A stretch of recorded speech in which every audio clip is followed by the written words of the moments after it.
So many network marketers fall in love with a health and wellness product, and then they realize that there's an incredible opportunity to build the lifestyle and income of their dreams. But what happens when you get started and you run out of friends and family to talk to, and what you're doing on social media just isn't quite getting you where you want to be? Well, the truth is, it's probably not your fault. It just takes a little marketing know-how that you may not be getting from anywhere else. So on this podcast, I'm sharing with you the secrets that I've been able to learn from all of my top earner friends and mentors. I'm pulling back the curtain on exactly what it takes to get people excited about the wellness products that you have to offer, to help people improve their lives, and to get you to the rank that you want to be at. My name is Soraya Goddard, and this is Secrets to Marketing Your Wellness MLM.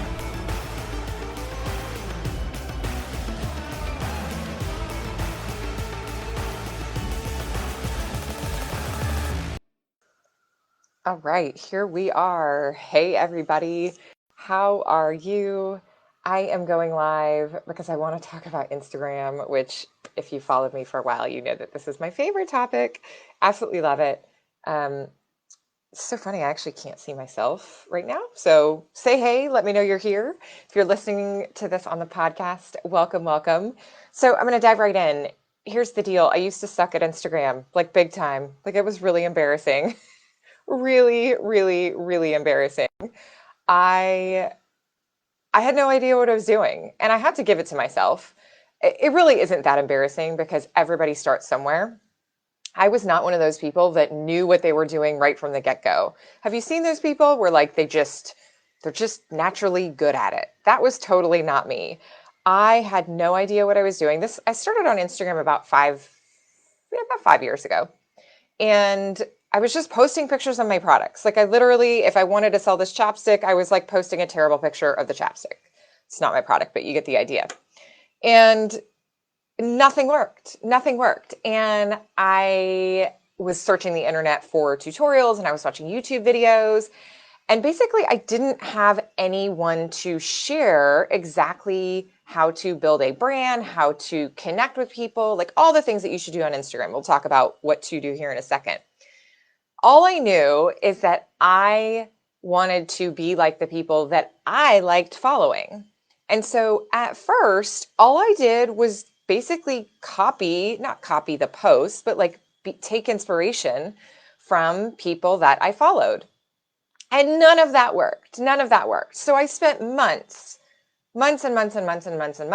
trying to emulate other people that I saw, and none of it worked. And I'm going to share with you a couple reasons why it didn't work.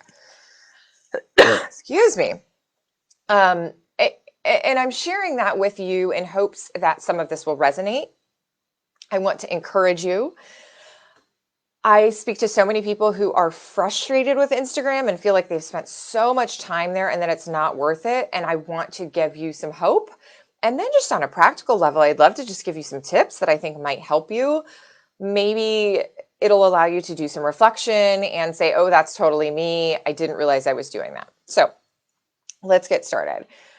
I'm just going to concentrate on 4 things. I could talk for hours about all the mistakes that I've made growing my business on Instagram, which, by the way, if you don't have a business, this is still probably really interesting. If for some reason you're on my Facebook page and you're like, what is this all about? Hopefully this will still be interesting for you. So the first mistake that I made is I wasn't using video. Now, when I first started Instagram, let me be clear, you couldn't post video on your feed. Obviously you can now. So there was a time where this wasn't applicable and stories didn't exist when I first started Instagram anyway. But as video features got released, I was terrified of using them. Absolutely terrified. How many of you guys can relate? How many of you have told yourself, I'm going to do more video, I'm going to be on stories more, I'm going to show my face more, I'm going to do all these things, and then it just doesn't happen? Well, that was me. Despite me being very confident, despite me being okay at public speaking, like I can get up on stage and I'm not freaked out by that. Despite all of that, there was something really like fear-inducing about turning on video. Now, this might apply to you on Facebook Live. It can definitely apply to multiple platforms. For me, it was really terrifying to be on video on Instagram.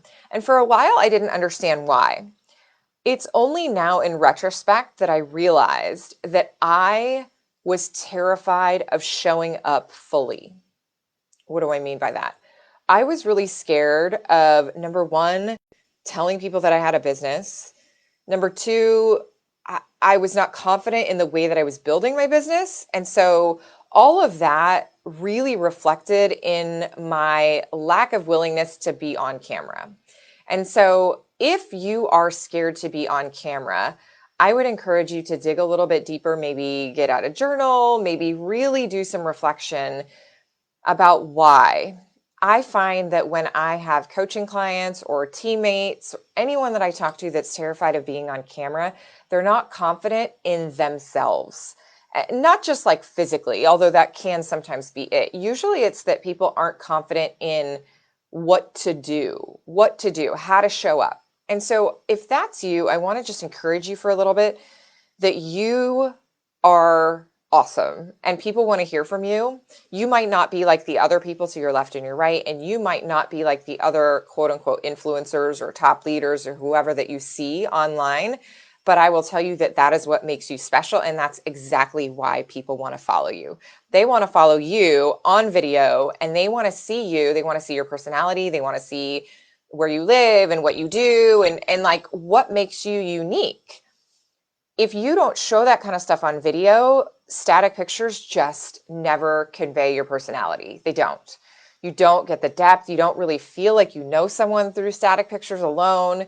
You have to see them and hear them and understand and see their face. So biggest mistake that I made was just not being on video enough. This could be IGTV, this could be IG Lives, this can be stories, this can be feed posts, this can be a combination of all of those, but you really have to get on video for people to understand who you are and for people to determine that they either want to buy your products or partner up in business with you or use your services. Without video, it's just not going to happen. Pretty confident in that statement too. There was a time where I thought that you could do it without video. I don't think that exists. So, number two, the second mistake that I made is I thought that posting pictures of my products was going to generate sales.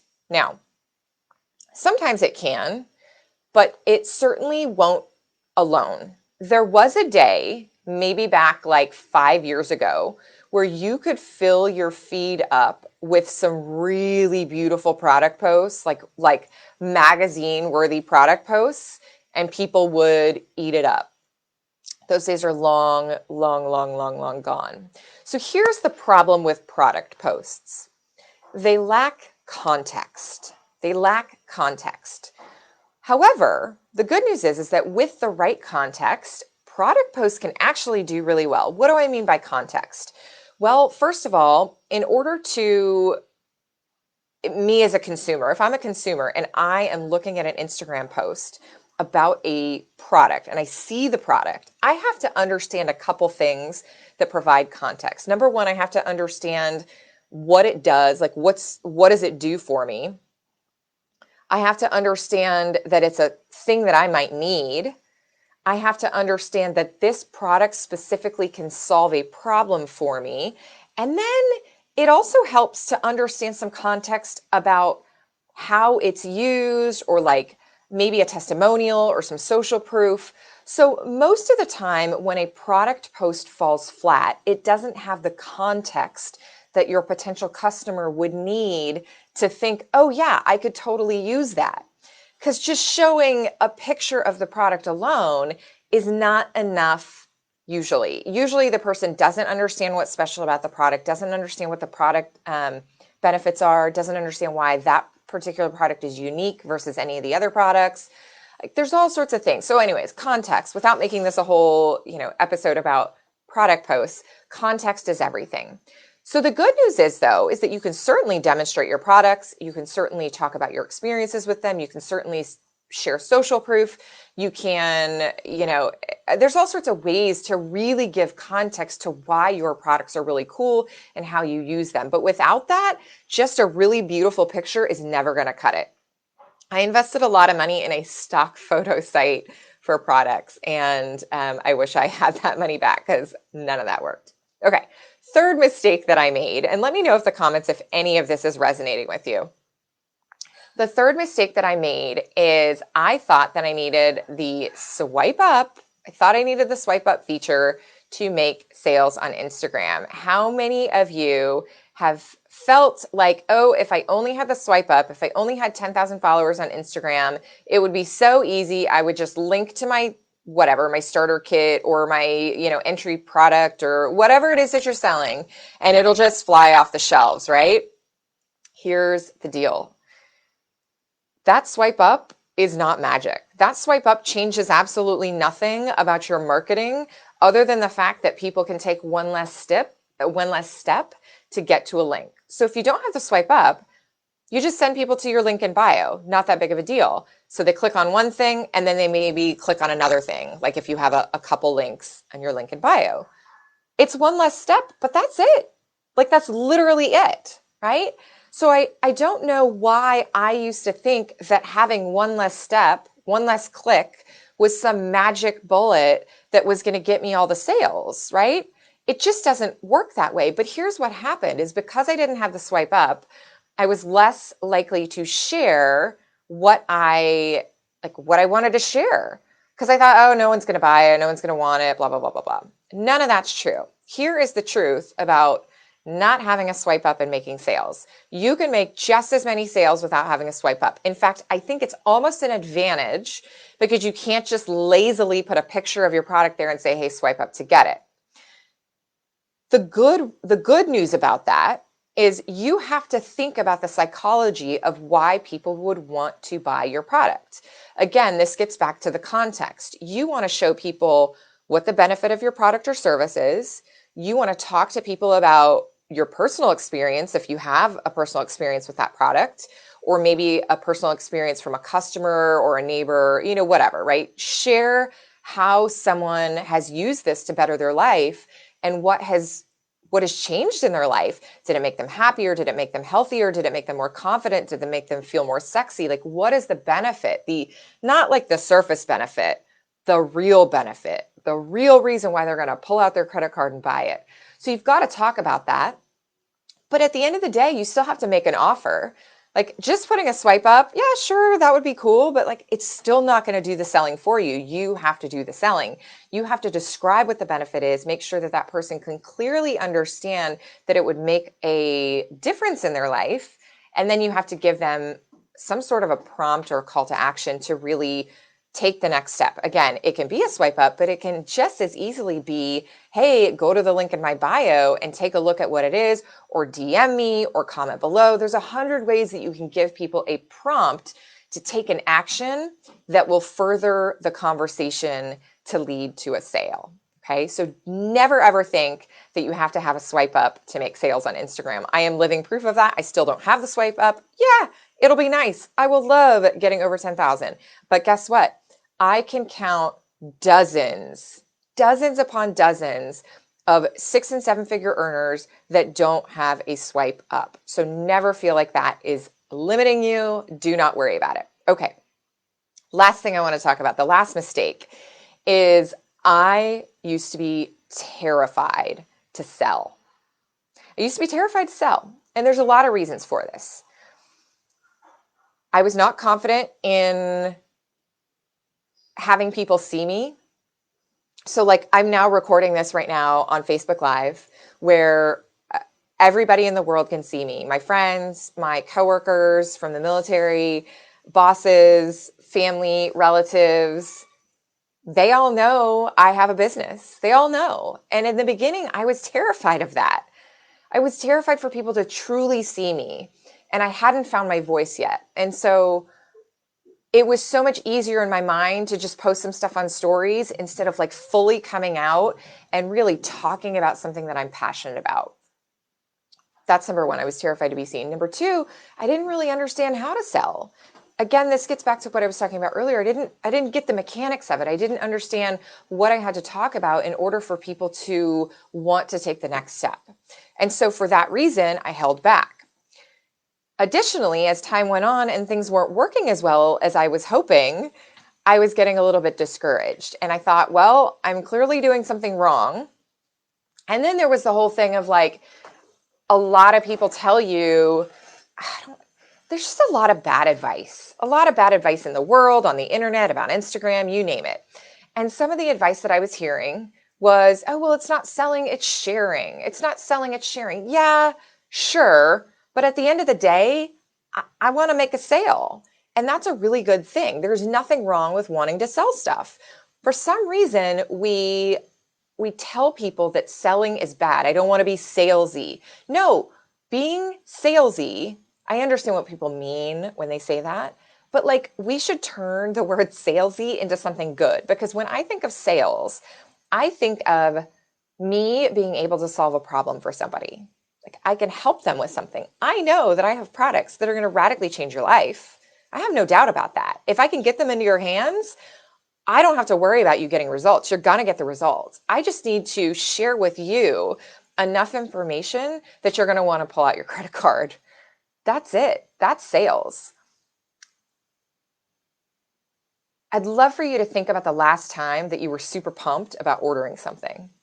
When was the last time that you ordered something? Maybe it was like an Amazon order or an outfit online, or I don't know, maybe you bought a home, right? You're super pumped about buying a home. When you made that purchase that you were really, really, really excited about, were you pissed off at the person that sold it to you? Probably not.